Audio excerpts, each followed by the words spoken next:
అవు విశ్వనాథ్ గారు వస్తాడు ఆడుకుందాం. ఏమిరా విశ్వనాథం ఫుల్ బిజీ ఉన్నట్టుకున్నావురా నువ్వు? ఏమరా కనబడతాను రా అన్న, షాప్కి వెళ్తున్నా అన్న. అయ్యో షాపా అది? నువ్వు చేసేది బిర్యానీ సెంటర్లో వెయిటర్ కదా, అది షాపా? వాడు ఆ పని కాకుండా ఇంకేం పని చేస్తారన్న? అది దొరకడం కూడా గ్రేటే కదా. అది గవర్నమెంట్ నౌకరు మరి. నీకు నవ్వెట్లా వస్తుందిరా? ఏం లేదన్నా, పనికి పోవాలి, లేట్ అయితే మా ఓనర్ తిడతాడు. నువ్వు చేసే పనికి ఆ ఓనర్ తిట్టడం.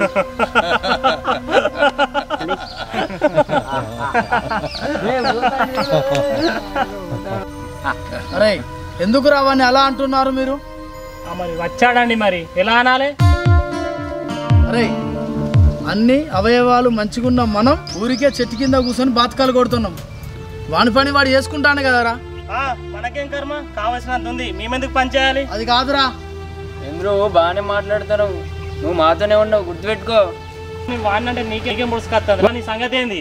నేను అలా అనడం లేదురా. ఎందుకురా పాపం? చాలు కానీ ఎక్కువైంది నీకు. అరే సరే వదిలేయండి రా.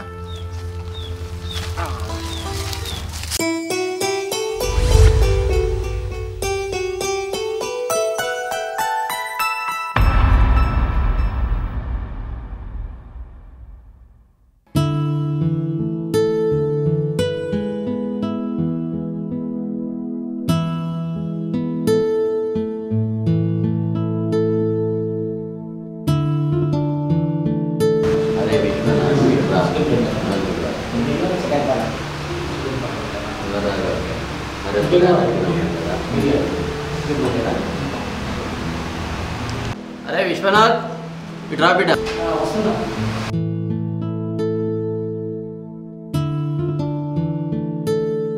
ఏమైంది విశ్వనాథ్, అంత డల్గా ఉన్నావు? అయితే అన్న ఏం లేదన్న. ఏం లేకపోతే ఇంత డల్గా ఎందుకు ఉన్నావు? ఇంట్లో ఏమన్నా సమస్య ఉందా?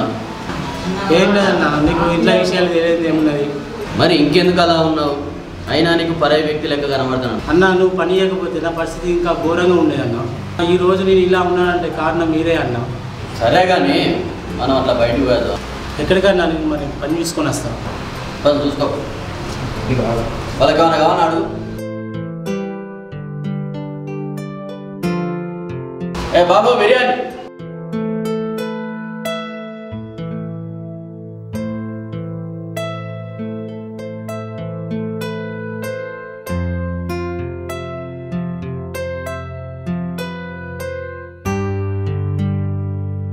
అయ్యి బాబు బిల్ ఎంత అయింది ఒకసారి చెప్పు. 325 అన్న బిర్యానీ ఎట్లుంది? బిర్యానీ బాగుంది, సర్వీస్ కూడా బాగుంది, నీట్నెస్ ఉంది అన్న, బాగుంది. మేడం ఏమన్నాడు? వస్తున్నారు ఒకసారి అయినా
ఇప్పుడు చెప్పరా నీ బాధ ఏంది? ఏం లేదన్న, ఇంటి నుంచి వస్తుంటే ఫ్రెండ్స్ అందరూ ఎగతాలు చేసింటే నాకు చాలా బాధ అనిపిస్తుంది. నేను ఒకటి అడుగుతా, చెప్తావా? అడగన్నా. పా నిన్ను ఎవరు తిట్టినావు అని పని చెప్తాపా. అన్న వద్దన్న, వాళ్ళని ఏమంటాం? వద్దు. నిన్ను తిట్టిన వాళ్ళను కూడా ఒక మాట అంటలేవు. ఏమంటామన్నా? నిన్ను నువ్వు ప్రూవ్ చేసుకో. ఎలా అన్న? విశ్వనాథ్ ఒక్కసారి ఆ శిల్పాన్ని చూడు. అన్న నంది విగ్రహం అన్న. నంది విగ్రహం కనబడుతుంది. అంతకుముందు అది రాయి. ఆ రాయి శిల్పంగా మారేటప్పుడు ఎన్ని ఉలి దెబ్బలు భరించిందో నీకు తెలుసా? అలా భరిస్తేనే ఈ రోజు కనబడుతున్న ఆ నంది విగ్రహం ఈ రోజు ఎంతో మందితోటి పూజలు అందుకుంటుంది, దేవుడుగా కొలుస్తున్నారు. కష్టం లేనిదే ఏ పని సాధ్యం కాదు.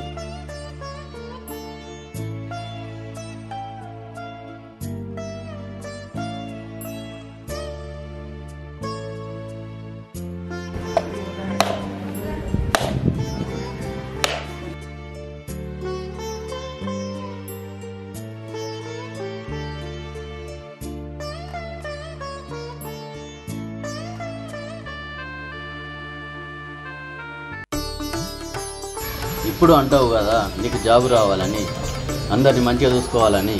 నీ లక్ష్యం కోసం పని చేయి. నీకు నేను తోడుగా ఉంటా. పని ఉన్నప్పుడు పని చేసుకో, మిగతా టైంలో నీ లక్ష్యం కోసం పని చేయి. సరే అన్న, ఇక నుంచి నా లక్ష్యం కోసం పనిచేస్తాను. సరే అన్న, నీకు ఏమి ఇచ్చి రుణం తెచ్చుకోవాలి? నువ్వు అనుకున్న లక్ష్యం నెరవేర్చుకో, అదే నాకు ఇచ్చే గిఫ్ట్.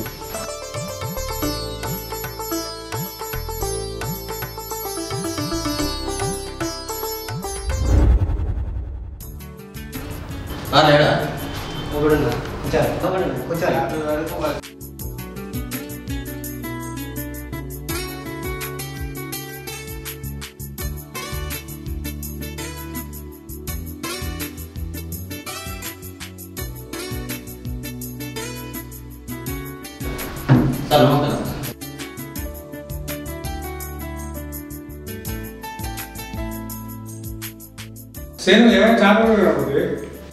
ఏం లేదు సార్, మా పిల్లాడు విశ్వనాథం బిర్యానీ సెంటర్లో పనిచేస్తాడు. మీ దగ్గర కోచింగ్ సెంటర్ నేర్చుకుందామని వచ్చిండు. విశ్వనాథ్ ఇలా ఎంతమంది గొప్ప వాళ్ళు చూసినాక సార్ ఈ పేపర్ నిండా మొత్తం గొప్ప గొప్ప వాళ్ళు ఉన్నారు. ఇప్పుడు ఎందుకు సార్ ఇవ్వాలి? ఈ రోజు గొప్పగా కనబడుతున్న వాళ్ళందరూ కూడా మన కంటికి కనబడకుండా యుద్ధం చేసిన వాళ్ళే. ఎలా సార్? ఏదైనా ఒక సక్సెస్ స్టోరీ చదువు. వాళ్ళు ఈ స్టేజ్కి రావడానికి చాలా అవమానాలు భరించిన వాళ్ళే. అలాగని వాళ్ళు కుంగిపోలేదు, ఇంకా కసిగా శ్రమించి వాళ్ళు అనుకున్న లక్ష్యాలు ఛేదించారు. సరే సార్, ఇప్పుడు నేను ఏం చేయాలి? ఏం చేసేది ఏమున్నది విశ్వనాథ్, సార్ చెప్పినట్టు ఏమన్నారు. సరే అన్న. అలా విశ్వనాథ్ ఏం లేదు, నువ్వు జాబ్ సంపాదించాలనుకున్నావు కదా, మంచిగా అందరిని చూసుకోవాలనుకుంటున్నావు కదా, అందుకే నేను సార్ చేతిలో పెడుతున్నా. అదే విధంగా ఇస్తాను. సరే సార్, మీరు ఏం చేస్తారు? పిల్లాన్ని మాత్రం జర మంచిగా ప్రయోజనం చేయండి.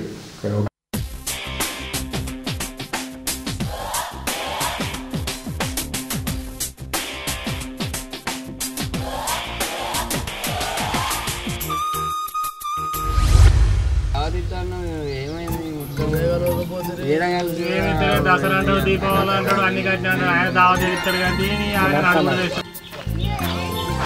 నమస్తే. నమస్తే రమేష్, ఎడిపోతున్నావు? ఈ విశ్వనాథ్కు జాబ్ వచ్చిందంట, పోతాను. జాబ్ వచ్చిందా?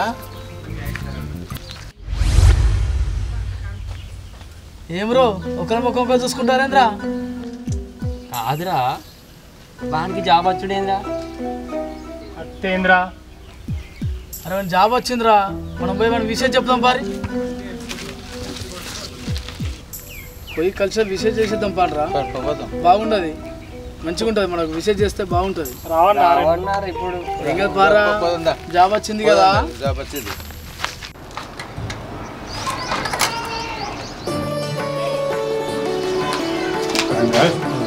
Thank you sir, thank you sir.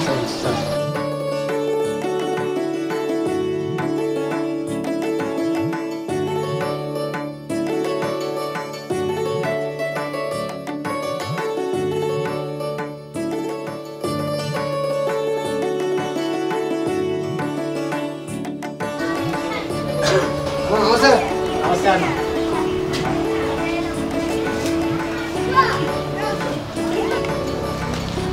Joining అవ్వాలి సార్. జాయినింగ్ ఆర్డర్ ఇంకా రావాలి, అయితే జాయిన్ అవుట్ అవ్వాలి సార్. ఇప్పుడు చేయలేదు. జాయినింగ్ ఆర్డర్ రావాలి సార్. జాయినింగ్ ఆర్డర్ వస్తే జాయిన్ అవుట్ జాబ్లో.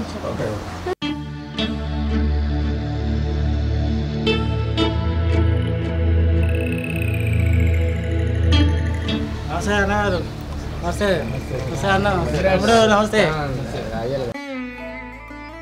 లోపల ఎప్పుడు రాలి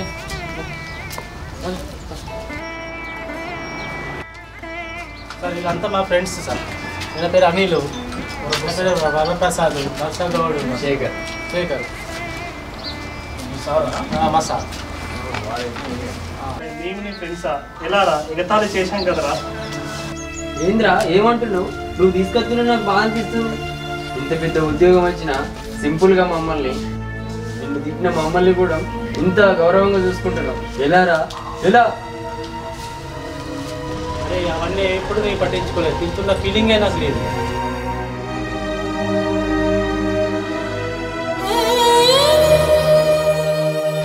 నా తమ్ముడు బాబాయ్ ఉన్నా కూడా ఇలాగే నేర్చేవాళ్ళు కాదు.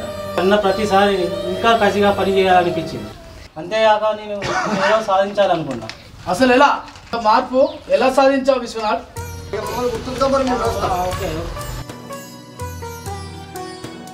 అన్న చెప్పిన మాటలు, మీరన్న మాటలు నాలో చాలా కసి పెంచారు. నాకు ఒక కాలు నేను ఎప్పుడు బాధపడలేదు. నా చేతన పని నేను చేసుకుంటూ నా లక్ష్యం వైపు అడుగులు వేసుకుంటూ నేను వెళ్ళినా. వాళ్ళు ఉన్నాయి కదా అని వెటకారంగా మాట్లాడారు. అయితే సాయం చేయండి, చేత కాకపోతే వాళ్ళకి ఆత్మవిశ్వాసం నింపండి. మాట సాధించడం అని అహంకారంతో చెప్పడం లేదు. సమాజం మాపై చూపిస్తున్న వివక్ష ఇక్కడే కాదు ప్రతి దగ్గర జరుగుతుందన్న. నేను చెప్తే నన్ను చీ అన్నారు కదరా మీరు. లోపాలు మన దగ్గర పెట్టుకొని మనం అందరినీ అంటాం. ఇప్పటికైనా మారండిరా మీరు.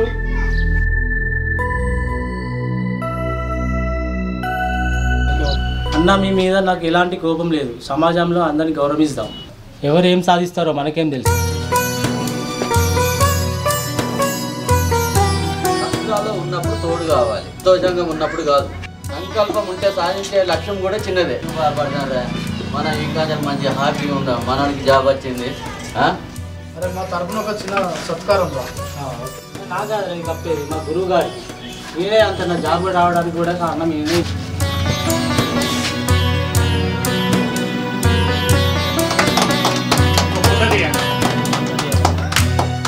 Hi friends, hi. ఒక మంచి కాన్సెప్ట్ తోటి మీ ముందుకు వచ్చాము. లక్ష్యం అనే కాన్సెప్ట్. ఏ విధంగా ఉన్నా మనిషి సాధించాలనే పట్టుదల ఉంటే సాధించవచ్చు అని చెప్పేసి మన అన్న చేయడం జరిగింది. ఈ మంచి కాన్సెప్ట్ని మీరందరూ చూసి మమ్మల్ని ఆదరించి ప్రోత్సహిస్తారని మనసారా కోరుకుంటున్నాం. Please subscribe village rockers vlogs.